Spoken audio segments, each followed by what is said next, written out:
ఆర్టిస్ట్గా తనేం తక్కువ కాదు, అస్సలు ఎవ్వరికి తగ్గే ఆర్టిస్ట్ కాదు.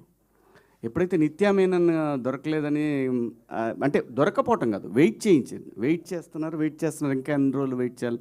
ఆవిడకి చాలా ఇష్టమైంది ఈ క్యారెక్టర్. సో దాని తర్వాత డైరెక్ట్ తెలుగు అమ్మాయి వచ్చేసింది. అలా జరిగిందనమాట ఇది. బెన్నీ గారు సార్ ఇక్కడ హాయ్ అండి. First of all congratulations.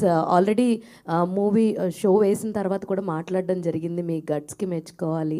ఇలాంటి ఒక థిన్ లైన్ని, చాలా కాంప్లికేటెడ్ ఉన్న లైన్ని మీరు మా అందరి ముందుకు తీసుకొచ్చినందుకు thank you so much. First of all ఇప్పుడు మీ స్టేట్ ఆఫ్ మైండ్ ఎలా ఉందండి షోస్ ఇవన్నీ చూసిన తర్వాత? అండ్ ఇన్ని జరిగిన తర్వాత చాలా ఒడిదుడుకులు, చాలా అప్స్ అండ్ డౌన్స్ కనిపిస్తున్నాయి ఇప్పుడే. సో ఇప్పుడు మీ కరెంట్ స్టేట్ ఆఫ్ మైండ్ ఎలా ఉంది? What is your feeling?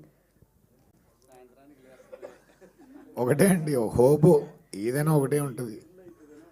అంటే ఆడియన్స్ సినిమా చూడాలని హోపే ఉంటుంది కదా. ఎందుకంటే ఎంతమంది చూసారని పక్కన పెడితే చూసిన వాళ్ళు ఒకళ్ళు కూడా బాగాలేదని చెప్పలేదు. ట్రూ, అది బిగ్గెస్ట్ థింగ్, అదే hope. All the very best. And Navdeep గారు, నవదీప్ గారు ఫస్ట్ ఆఫ్ ఆల్ ఇందాక కూడా చెప్పాను దట్ కార్లో చేసినటువంటి ప్రమోషన్ చాలా చాలా బాగుంది. ఐడియా ఎవరిదో కానీ బట్ చాలా ఆల్రెడీ చెప్పారు మీదే అని.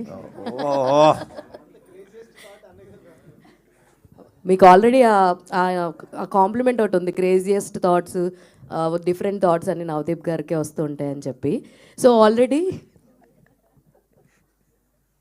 అండ్ మీకు ఆ రోజు కూడా చెప్పారు మీ క్యారెక్టర్ 2.0 ఎలా ఉందంటే నాకు గౌతమ్ ఎస్ఎస్సి పాత్రని గుర్తు చేసింది. వెంకయ్యమ్మ వంకాయ పులుసు ఎరగదీసింది కుమ్మేసిందని. సో మీరు ఎంత ఎంజాయ్ చేశారండి మీ క్యారెక్టరైజేషన్ని? పర్టికులర్గా